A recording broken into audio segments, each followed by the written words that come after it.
This is The Fit Mess with Zach and Jeremy. Hi there, this is The Fit Mess. My name is Jeremy. His name is Zach. What's up, everyone? The focus of our conversation this week is going to be yoga. It's a tool that has been essential to both my personal fitness and Zach's fitness, and we'll get into all that in just a bit.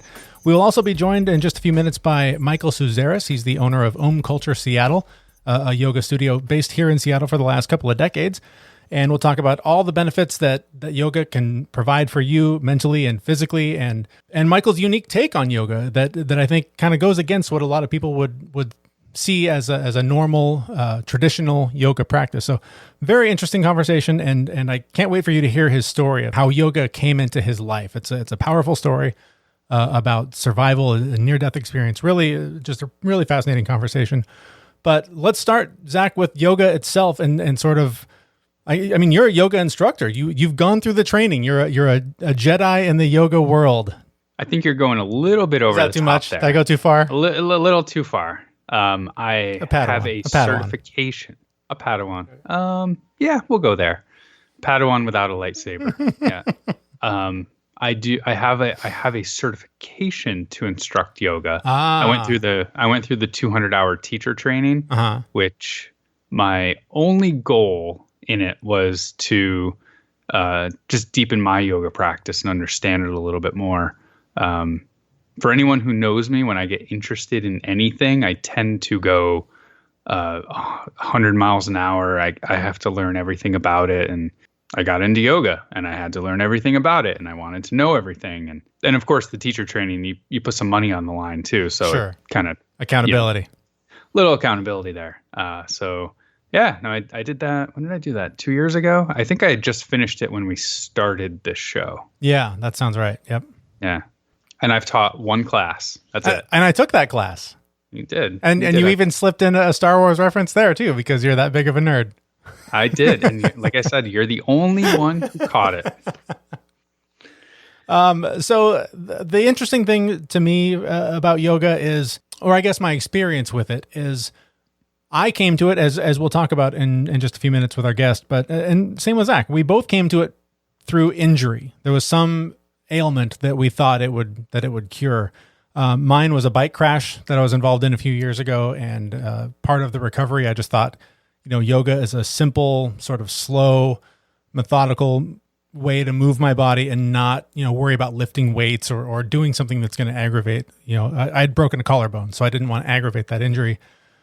And so yoga seemed like a really natural way to start moving my body, even though prior to that, exercise was not something that I gave two shits about. I didn't do it. I ate poorly. I was way, way far overweight from what I am now. But I decided to try something in terms of the rehab, trying to get my body moving. And so yoga seemed like a natural way to do that. And the things that have surprised me about it is both what it can do for you emotionally. I mean, to me, that's really been the biggest key.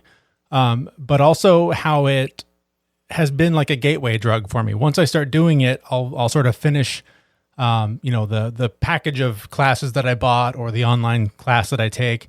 And then I feel like, oh, I'm ready for something more. I can take this to now a more cardio-based training or something more strength training.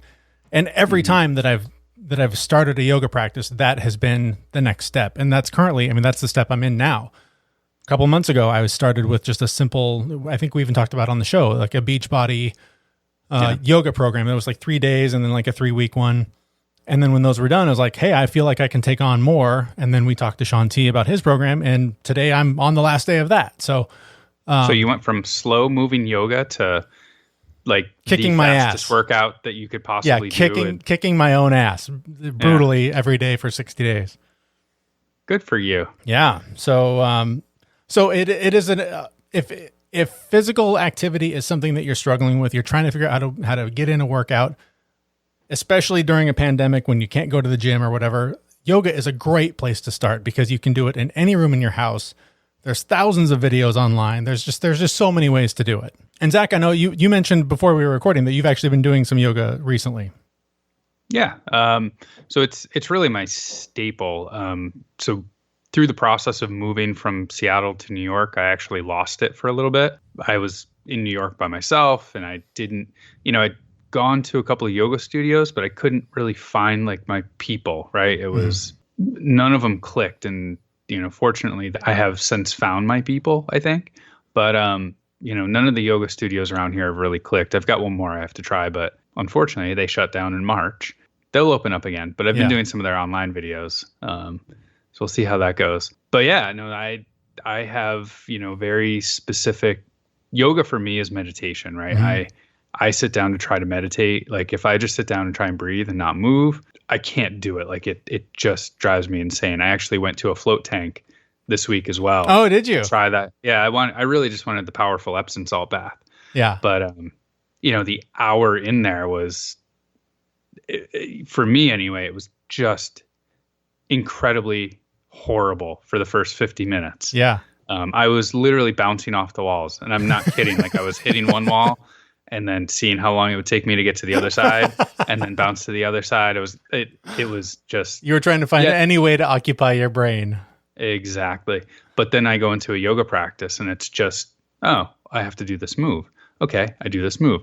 I breathe in here, I breathe out here. Mm-hmm. Breathe in here, breathe out here. And at the end of it, it allows me to focus on doing something and get that meditative strengthening throughout the process and keep me just busy enough to keep my anxiety at bay.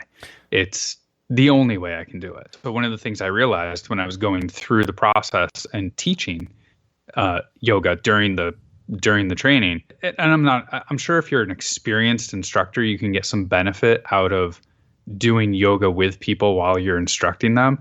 But once I started teaching yoga, it all changed, right? It was all about, all right, I need to make sure that all of the flows are appropriate here, and that I'm keeping an eye on all the people and that they're doing it right, and that I'm walking them through it right. It became a whole different animal and something that I really personally just wasn't interested in doing because I wasn't getting any benefit out of it from the yoga side. My anxiety was creeping up again because you're in front of people talking. Two, like, using your body as a model, right? You're showing them the moves, which is totally in left field for me. So going down the route of, I had thought a few times that I would start teaching a few classes here and there, but then I realized that, I really just wanted to learn more about it, and the teaching aspect of it wouldn't be beneficial for me. Mm-hmm. And, honestly, I don't know if I would have taught a good class or not. So it might not have been beneficial for anyone else, but, teaching is not my thing. It's just, I wanted to know more about it, and they don't have any other way to put money on the line to actually learn more about yoga. Right. That's one of the things that I know about myself as well. And then I've really learned recently is that so much of physical fitness for me is more about calming my mind than strengthening my body, because I know that when I don't work out, anxiety is ramped up, depression is ramped up. Like all the mental demons that I wrestle with all day long, they're quieted when my body's tired. And so even like my wife and I have tried to work out together a few times, and it doesn't work for me because I'm focused on, is she okay? Her form looks a little off or what. Like I get out of my own head when the whole point for me is to get deeper in. Yeah. And even the program I mentioned, I did the Shaun T program. I don't get the same spiritual release. I definitely calm the anxiety. That is a huge part of it. But I'd tell you 90% of the time, if I do yoga for, any extended period of time, it ends in tears at some point because there is just this emotional release that happens. And so it's extremely powerful in that way. And I think it is. And we'll talk to our guest about this in just a minute. It's about the connection with breath and what that does for your body. And there's so much that, even listening to this interview again, I realize how much I want to learn about breath and how to use it more effectively in my sort of mental health and wellness practice. So that's definitely on my list for something that we'll talk about on the show in the future. One interesting thing about the breath with yoga, if you go back and look at, the whole reason for yoga is to prepare your body to sit and breathe. Mm-hmm. Right? That's actually the whole point. The original point of it is to get your body to a state where you can sit still and breathe. Right. That's it. Like it's pretty damn simple. But what it opens up is far from simple. Yeah, exactly. So with all of that in mind, our guest this week is Michael Suzerris. As I mentioned, he's the owner of OmCulture here in Seattle. And he has a fascinating story about how he came to yoga, how it came into his life. And we'll talk to him about that and the many benefits that it can provide for you from someone who actually knows what he's talking about. So again, our conversation begins with sort of what brought Michael Suzerris to yoga. For me, I got into yoga kind of sideways. I didn't come looking for it specifically. I'd been fairly physically active as a younger person. And one of the things I liked doing was diving, like springboard diving. And at age 23, I found myself diving off of a bridge and landing in shallow water on my head. And like really had a near-death experience. And it was really traumatic for lots of reasons, and I won't go into the details. I didn't really get medical attention. I was not part of the, let's just say my father's in the military, so I went through the military medical system, which at least at that time was not very good. And I was never x-rayed, never really touched. Nobody, I was asked a few questions and that was about it. And so I was kind of just left to deal with that on my own. And so it was pretty clear to me that the injury was bad enough that if I did nothing, that it would just, that I would not get better. So I just decided at that time I needed to really do everything I could to kind of undo the damage of the injury. I didn't have a lot of information to go on, no x-rays or, anything like that. Many years later, like lots of years later, maybe 20 or more years later, I did get an x-ray from a chiropractor that I went to. And he was kind of befuddled and said, like, what did you do to your neck? Because I had a fracture in one of my vertebrae, and a couple of the little protrusions of the vertebrae had actually broken off. So I had little bits of bone that were floating around and such. So, I'm just imagining that, slight change of angle in my neck, I probably just wouldn't even be here. So that was kind of where I was at age 23.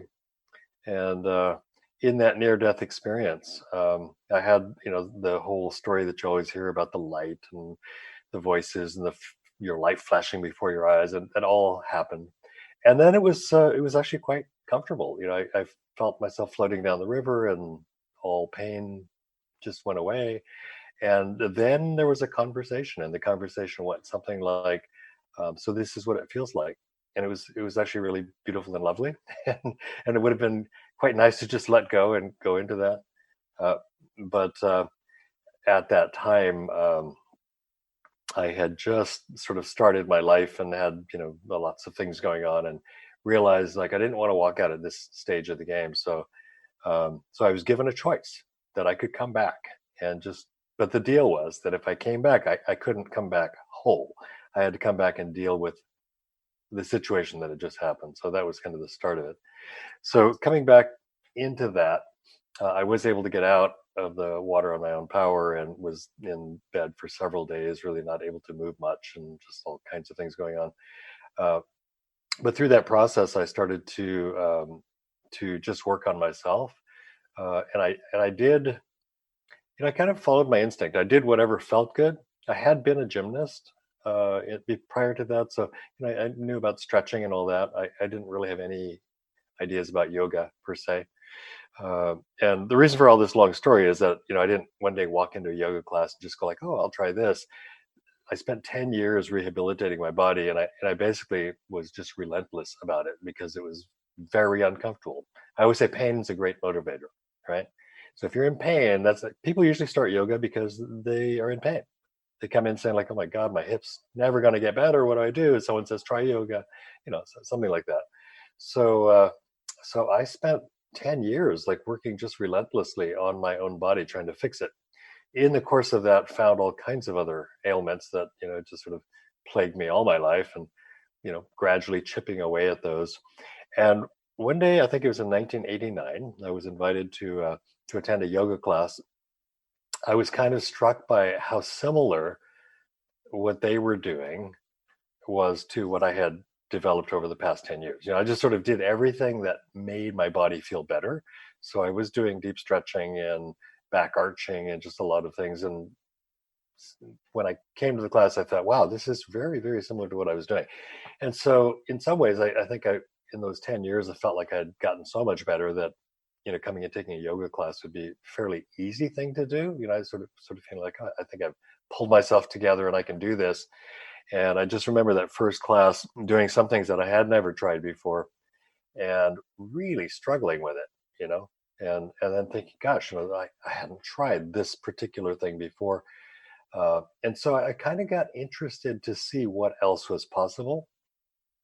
And I think probably a lot of folks have this experience. You start doing something and you think you have an understanding of it in the beginning, and over time that understanding starts to change. Well, the teacher I had, Bob Smith, kind of one of the unsung heroes of the yoga scene in Seattle. Most people in the current yoga world don't even know who he is, but he was really one of a few teachers that was out there every day bringing yoga to Seattle. He is what I would really consider like a true yogi. He lives it, breathes it. So his life is about meditation and awareness and deep spiritual practice. So that's his thing. So I practiced with Bob for, I'm going to say, probably about 10 years straight. I usually did a couple of classes a week, maybe 2 to 3. I never had the time to be a daily practitioner. And in the course of that practice too, I think I came to the realization that I didn't want to be a daily practitioner. I think right now there are a lot of folks who think like, oh, yoga, you get up at 6 a.m. and you meditate first and you only drink tea and then you do your 90-minute practice. And if you do it every day, you'll be a good yogi. Even today, I don't actually believe that. I have a whole different way of practicing. I think a lot of the folks in the current yoga world and the current understanding of, at least Western understanding of what yoga is, I'm way out on the fringe someplace. I think a lot of folks would look at what I do and say, "Oh, that's not even yoga." Well, it's my yoga. Again, because I came at it from being very severely injured. That has always been my focus, and a lot of the people that I've connected with over the years in the practice of yoga, either in my classes or one-on-one, have been through them trying to get through some kind of difficult issue with their body and mind. Yoga is great. But often if you have some kind of an injury, the standard vinyasa flow practice of yoga is not necessarily even good for you. You can actually be hurting yourself doing that, thinking that's what you need to get better, when really what you need to do is like focus on the very specific issue that is that's causing you a problem now. And in dealing with that, you can get back to when your body is in balance doing those other things. That's interesting. I think, Zach, you and I both sort of came to yoga because of pain, right? I think that was your story too. Yeah. So I started yoga due to, I started having symptoms of intense tingling and numbness in my hands and my feet, which is one of the early warning signs of MS. So I went to a neurologist. I went to many doctors. No one could explain anything. Everything checked out clean. And my wife suggested, maybe you just need to go stretch a little and it could just be nerves firing in some way. So that's actually how I went to my first yoga class, and extremely intimidated, but at the same time, I was in good shape. So I was ready for it. And that first class really kicked my butt. But it turned out to be a very, very rare side effect to a medication that my doctor had me on, the tingling. So there wasn't really anything physically wrong with me, but I look back and I'm so thankful that medication had that impact on me, because I wouldn't have tried yoga if I hadn't had that. But like you said, like I went for the physical benefits, and it turned out to be one of the greatest things I could ever do for myself from a mental perspective in the long run. Could you talk more about the mental benefits of yoga? As I think with any practice, the more you do, the more all of the benefits start to make themselves more apparent. You can just imagine that people who are in pain all the time have a hard time relating to the world, just in general, because their mind is actively engaged in dealing with pain. And that can be physical pain that's caused by an injury, but it can also be emotional pain or trauma caused in childhood, or even from some traumatic event that was unexpected. So they're clearly tied together. I think the piece that I'd like to introduce or talk about a little bit is sort of my aha moment when I first started practicing yoga. There's a fairly well-known yogini who I believe is from this area, maybe Whidbey Island. Her name is Anna Forrest. I went to a workshop of hers and was doing a particular thing. And physically, I was in really pretty good shape by that time. And I was doing this particular practice, and she kept telling me to breathe. And I said, I am breathing. And she just sort of said, well, like, someday you'll learn how to breathe, young man. And sure enough, that was it. Like if there's one thing that can really change everything, that's learning about the connection, not just of how breath is a physical thing and affects the body physically, but how it calms the mind. So we know about the parasympathetic nervous system and how breathing can really calm the pineal gland. And so I think that was sort of the beginning of my journey, going from strictly like, this is physical yoga practice and wanting to do all the fancy postures and the hard things where you're doing hand balances and all of that, and realizing in some ways like the only way really to get there and be there and sustainably there is to learn how to control the breath. And then the more I started doing with breath, the more I realized, well, I mean, I got to a point where I was doing some very, very deep breath work. And, just strictly through breath work, you can completely alter your mental perception of everything. Like just on a short-term basis, if you just do a breathwork practice, you can just get out of this physical realm, so to speak. But in the longer term, once we start to really get this understanding of how body, breath, and mind all fit together, then the breathing practice actually, for me, has actually superseded the physical practice. It's funny. My experience is very similar where, like I also had an injury, and one of the ways I wanted to sort of try and recover from it was through yoga, because it seemed like a simple, not overly exerting myself way to sort of heal physically. But I did. It was the same thing where I found that emotionally, every time I got on the mat, I would just weep. It just opened up something deeper that all of the poses, like I don't know the names, I don't know, but I love going to a class and being guided through it, because then I can just focus on the breath, and that does just open things up in a way that I don't know how to explain it in a way that would convince somebody that moving your body and breathing a certain way unlocks ancient demons and gets them out of your body. Yeah. Interesting that you say it unlocks ancient demons. I spent a good chunk of my early yoga practice doing exactly that. I started discovering all kinds of things that were really deeply, deeply wrong in the body. It also changed my perception of the notion of reincarnation. Like I found things that just sort of, I realized like, well, that didn't happen, not in this life. I don't remember anything that caused that injury. And when I did my very, very deep meditative practices, I'd have really clear memories of things that didn't happen in this life. Where do we go with this? I mean, we're talking about breath. So as a doorway to perception. So maybe that's a way to put it. Sure. And part of it is sort of the breath as fuel for the physical body, breath as a portal to other avenues or other areas of being in the mind.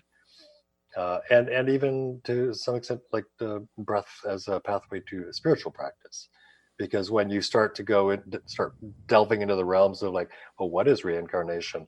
What are we really doing here? That's the spiritual practice, isn't it? It is, and beyond that, for me, through some deep breath work and some deep meditation, it's even brought into question for me what reality is, what we perceive. There is something else. I've seen it. I've felt it. I can't tell you what it is. I can't explain it in a way that's tangible, but through these simple practices, I've seen that door open, and I've seen other things that I can't explain. And it's so interesting how this is a path to sort of finding that. All right. Well, I'm going to actually bring us back to sort of this world and sure, practical applications of yoga. Okay, we can get really esoteric here and start talking about like, wow, this one time yeah, sorry, I get really excited when people talk about this because like, oh, you know what I'm talking about. Really interested. Oh, okay. Well, we could do that too. I mean, maybe we could do another one of these. I can tell you stories all day long about like going deep into meditation and do I dare say right now, like having psychic connection with animals and becoming a tree. Oh my God!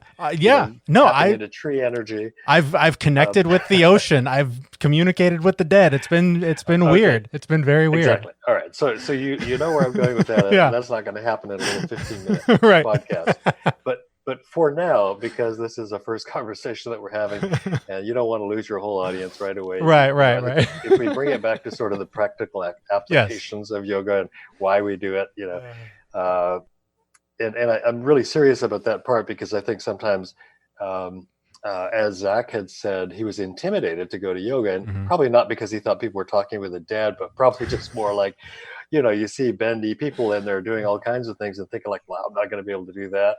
And this is his perception of, first of all, for most folks, that yoga is like you have to get your body and put yourself into some pretzel shape, which is, first of all, not at all true. Secondly, the other big concern is, am I going to look that good in yoga pants? I mean, that's the real.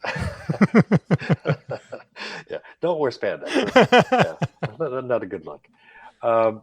So to kind of bring it back to that sort of like, for folks who are maybe newer to yoga and speaking to a broader audience perhaps, or those who are maybe just dabbling in a little bit, just sort of the practical applications and outcomes of having a practice. Well, just first of all, the learning to breathe part is so important because the way I like to explain that is that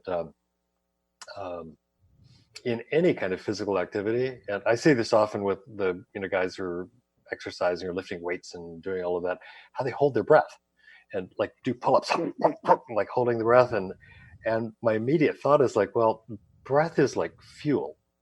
Okay. So breath is like, I compare it to a little fire in the fire pit.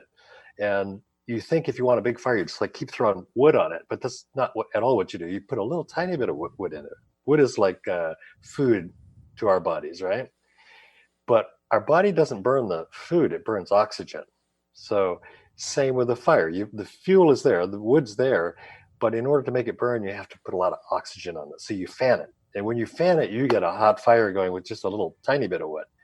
Kind of the same thing happens with your body. If you think that eating more food is going to give you energy, what it does is it really smothers the fire. But when you take the nutrition in that you need for your body to do the chemistry, but you add the fuel, which is oxygen, then your body has everything that it needs. Now, I don't know if I'd go as far as to believe the folks who say they do nothing but breath.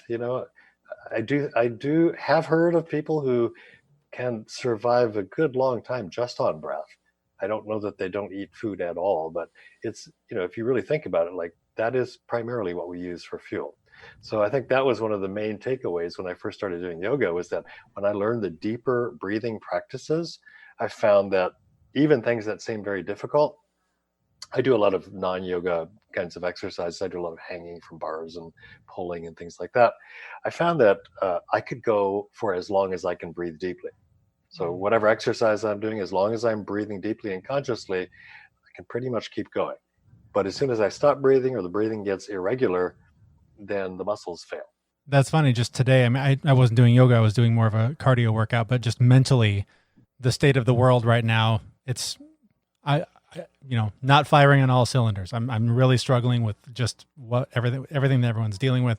And I felt it in this workout, and I was not connected with myself. I was just trying to go through the motions, and it just beat me down, and it just emotionally, it was defeating to feel like I didn't give it my all. And it was, I know now, hearing you say that I wasn't breathing enough and correctly. And that's where I was losing a lot of the strength I needed to get through it. Well, we might also look at that very same thing and say, because you said two words that I always have to stop and process, because I hear this often from students. Am I doing it correctly? Am I doing enough? So you said I wasn't doing it enough or correctly. And my take is like, yeah, you can always change things up. Depends on what outcome you're looking for. Sometimes the shortness of breath is just a symptom, and maybe that's what you actually have to look at. Maybe you don't need to get to that next step. You don't need to breathe harder or do it more correctly and get to the next step. Maybe what you need to do right now is feel what it feels like to have a hard time breathing, have a hard time connecting, because that's a step in the process. Yeah. In the practice, the physical current practice of yoga in the US anyway, I think that one of the biggest challenges I have with it is that it is very sort of directive. Like, you do your class and it's going to start here, it's going to end here, you're going to do all of these things, you're going to try to break a sweat, you're going to try to get to where you're relaxed. It's like everything about it is prescriptive. We already know what the outcome, we think we know what the outcome is. I teach only a couple of times a week anymore. I've stopped doing any kind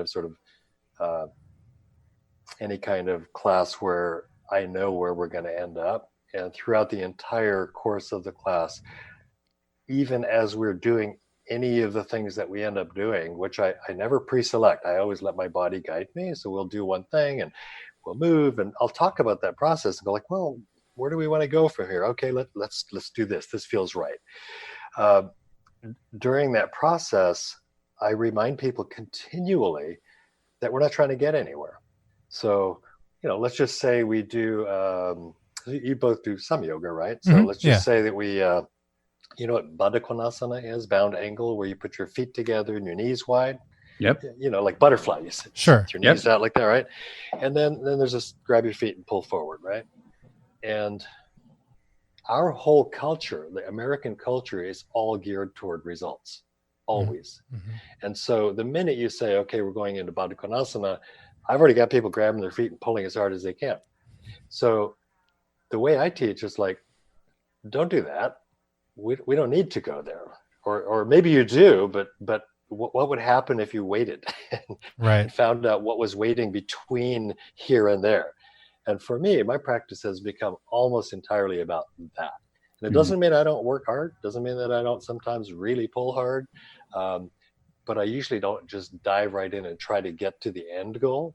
What I've found to be the most important thing about the way I practice currently is being patient enough to feel what's going on right here before the next thing.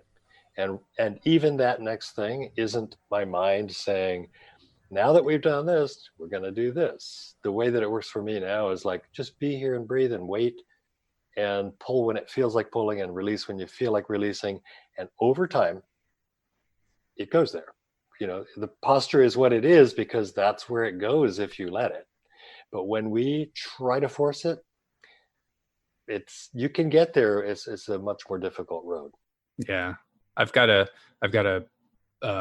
will never forget the one day in class when this was early on in doing yoga, and I was trying to muscle my way into a pose, and the teacher walked by. She wasn't even looking at me, but she decided to say something to the effect of, just remember everyone, if you can't breathe through the pose, you're not owning the pose.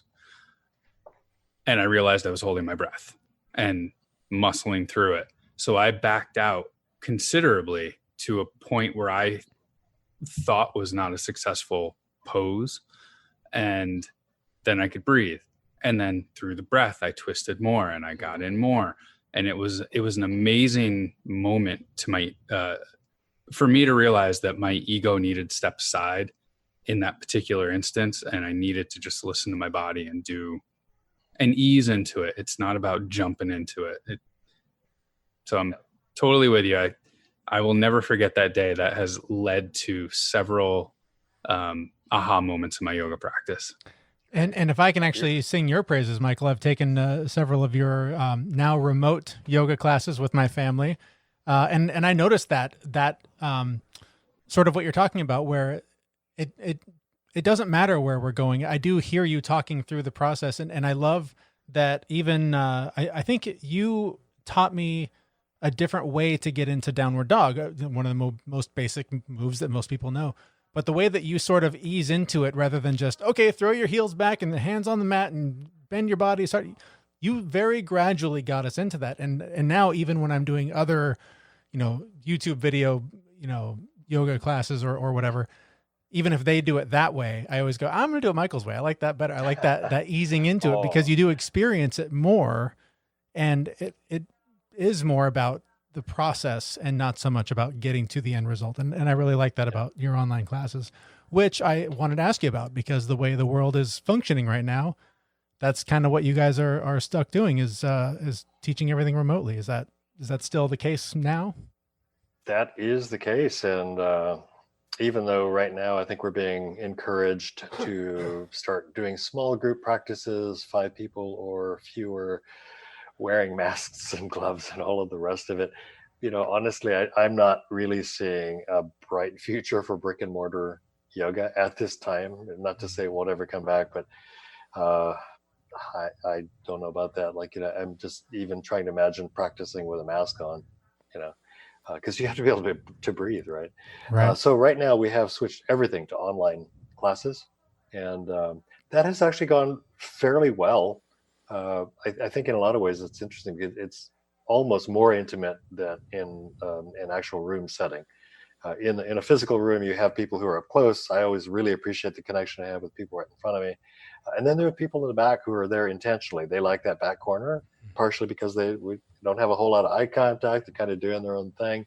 And then in this online world, it's really interesting. The people who the front row people have their cameras on because they want to see what's going on. They want to interact. Right. And the back row people turn their cameras off. And once again, I can't really tell what they're doing.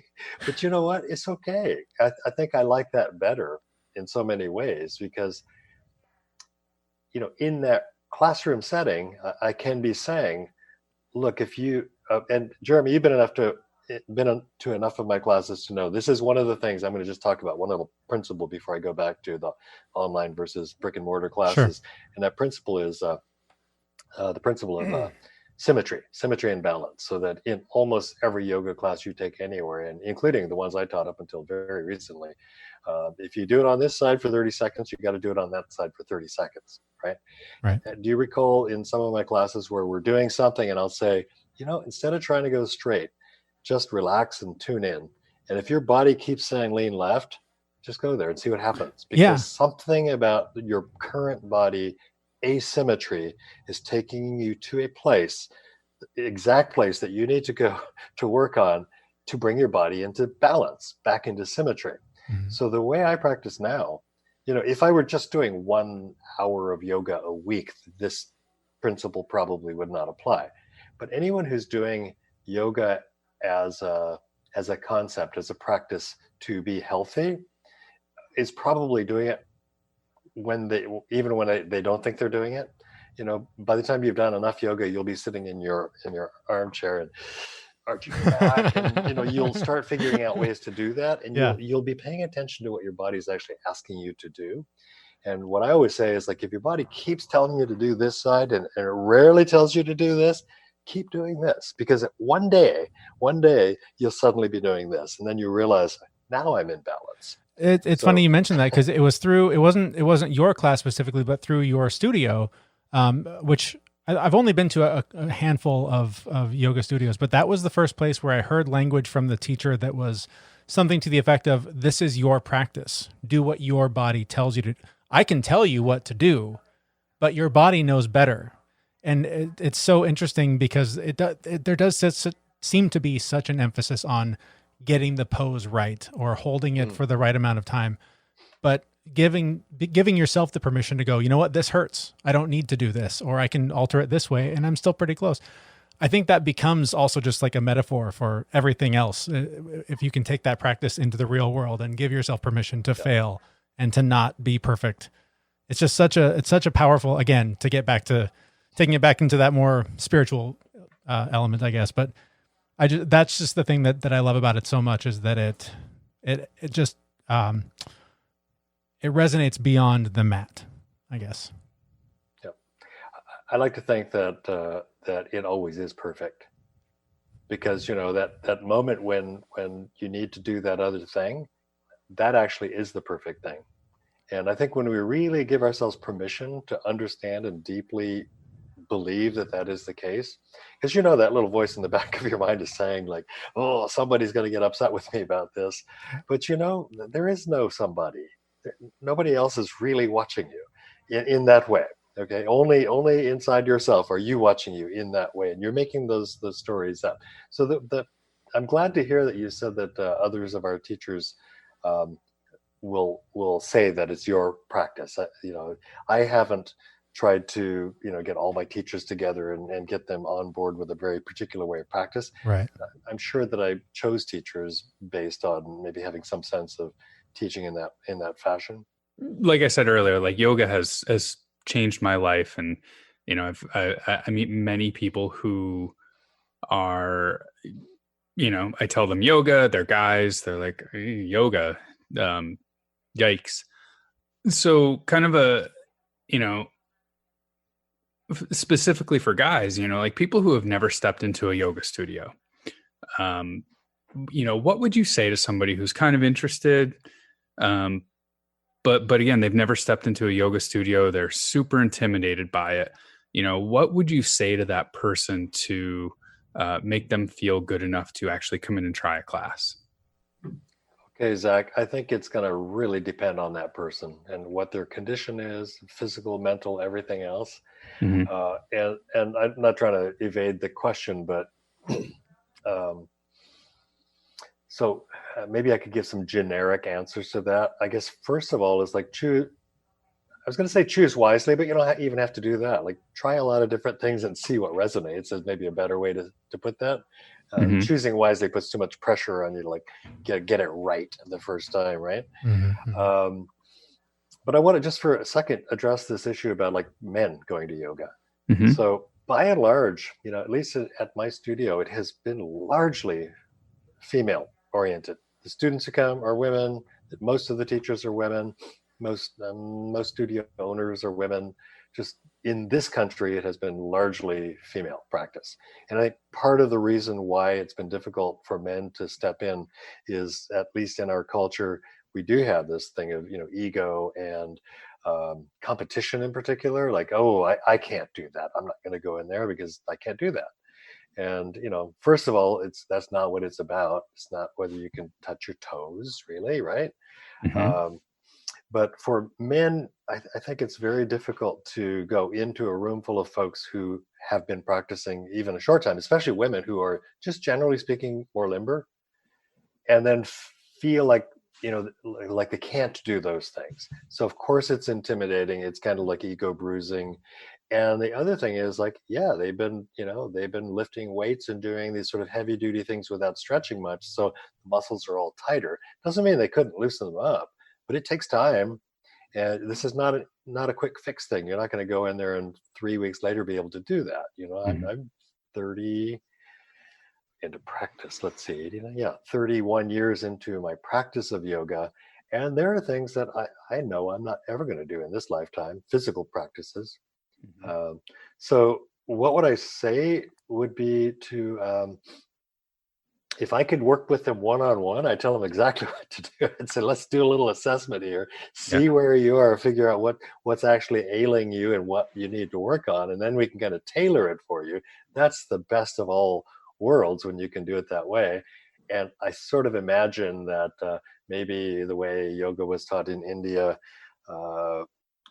that was maybe more what it was like, because you were a student or a disciple of a particular teacher, and that teacher had didn't just teach us one thing. They were caring for your whole well-being, so they would tailor things to you. So that's the best of all worlds. But in our commercialized, transactionalized world here, you kind of get one size fits all. There are lots of choices about what those sizes are, but you don't know that going in. So I'd say the practical advice would be wherever you are, that's your starting point. You're already perfect. And yeah, everybody wants to feel better. That's a great goal. So do things that make you feel good. That's good to know. If you're getting into yoga class and they immediately start putting you into places where you're just feeling like, well, this is not only uncomfortable, but it actually doesn't feel good, they're not paying attention to you. And that's when you walk out. That's where, when you maybe have a conversation with them and say, you know, that didn't feel good. Pay attention to the response. I'm going to give a little thing here that's going to go bifurcation, is what that's called. One is if the response is something like, but this is yoga, you just got to do it till you get it. That's not your studio. The other is that part of the practice is yoga is learning to put up with a little bit of discomfort. Okay. Because the thing is, if you just want to always be comfortable, then you're not going to do anything, because you're out of your comfort zone the second you do something you've never done before. And if somehow that makes your ego feel bad or something else and you quit, then you won't accomplish anything at all. Mm-hmm. So part of the practice of yoga for me is just sort of getting used to the idea that first of all, there's a difference between pain and discomfort. Okay. Now, if I've got a tweaky knee and I crank on my leg and that pain really says stop, I need to listen to that, because cranking on my knee is not going to make me a better yogi. But if I bend forward and my hamstrings are tight and I feel that kind of gnawing sensation in the back of my legs, that's not necessarily pain. That's a sensation, and it's not comfortable because I'm not used to it. But if a good teacher would say, if it's that uncomfortable, back off a little bit. Okay. And Jeremy, you probably heard me say this in class too. Oh yeah. Back off, but then take a breath, and then on that exhale, don't push into it, but just like fall into it. Let yourself fall into it a little bit. Yep. You'll know when you reach that edge again. You'll reach the edge when you start to feel like, ooh, it's starting to get a little bit kind of dicey again. Oh, pull back, take a breath, fall again. You fall into it, and without ever crossing that line of like beyond, past discomfort into pain, without ever crossing that line, what you'll find is that if you just keep that open mind, that you don't actually have to get anywhere today, but you just breathe and wait and move, it happens. It just like, I always say, if you practice every day, a millimeter a day will get you about a third of a yard, a third of a meter, right? Like a millimeter is that big, right? Yeah. But if you stretched only that much more each day, but you did it every day, you got to go whatever part of your body you're stretching, you'll get a lot out of it. Our thanks to Michael Suzerris, owner of OmCulture Seattle. They are actually in the middle of sort of a transition from having a physical location in Seattle. They're moving pretty much primarily online, from what I understand, as coronavirus has dictated. So many physical establishments like that have had to close down, and they're, a relatively small business. So their strategy at this point is moving online. And as Michael mentioned in the interview, And I've found too, I do like doing these kinds of classes online, because it does, while you do sort of miss out on that experience of being in a room and a shared experience with people, being comfortable in your own house does make it, I think, a little bit more approachable. Yeah, it definitely takes away any intimidation that you might have of walking into a studio, finding a place. I mean, like my anxiety brain, my monkey brain, right? It's like, I show up early for a yoga class so I can make sure to get a spot that nobody's around me. Mm-hmm. And it's going to fill in anyway, but I want my initial spot to want that control. Yeah. My choice. I want the person who sits next to me to choose to sit next to me, as opposed to me choosing to sit next to another person. You can pick two walls so that there's only one person or whatever it is. Yeah, exactly. So, yeah, I agree with you. Like the online stuff is actually, really good if you want to try it. Yeah, and there's like a million videos out there, and there's online services too where they're getting really good at. I mean, you can't be perfect at it, but they're getting really good at hosting these classes online. For sure. And they even have OmCulture has one, but pretty much every yoga studio at this point has a library of videos that you can watch. So even if you don't want that connection, that interaction with the teacher, and you just want to try and follow along, there's just a ton of ways to experiment with this and find out if it's something that works for you. We're going to put a link to one of their videos on the post for this show on our website, thefitmess.com, if that's where you want us to start. Or, feel free to Google and find something that fits what you're looking for in this practice, if it's something you're interested in. And yoga pants optional. That's the best part. Exactly. You can do this in whatever you need. I wouldn't suggest jeans. I've seen people do yoga in jeans. Yeah, I don't get that. Highly uncomfortable. I don't get that at all. No. So I guess, in a way that could sort of be our challenge this week. We can approach the challenge a little differently, and rather than you and I challenging each other, Zach, because we're both pretty busy with the things that we're already doing with our routines, let's turn the challenge to the listener and ask you, the listener, try this one on our website or find one that works for you and report back to us what you think. If it's something that works for you, maybe you've been doing yoga for 20 years and want to just share a little bit about your experience. I'd love to hear, what the listeners are doing to incorporate this into their routines. And they can reach out to us through our email, info@thefitmess.com, or through any of our social media channels. All of those also on our website, thefitmess.com. Yeah, I like that idea. Let's throw this around to the listeners and challenge them to do a little bit of yoga, especially if you've never done it before. Because the thing about it that's so great is that, especially if you're just doing a video, is you can suck really bad at it, and it's okay. Yeah, no one can see you. Do it a couple times, and you'll find that you get a little bit better every time. And it's a great gateway to better physical and mental fitness. Yeah, and even if you do choose to do a live one, while it's nice to have the interaction with the instructor, I've found that any live one that I go to, half of the cameras are turned off. Yeah, and people are true. just watching and doing it, and nobody can see you. So I mean, even if you want to do a live one and not a recorded one, just don't turn your camera on. No one can see you. Yep, totally. I would recommend muting too, because if you've never done yoga before, there might be a couple of grunts in there. and other noises.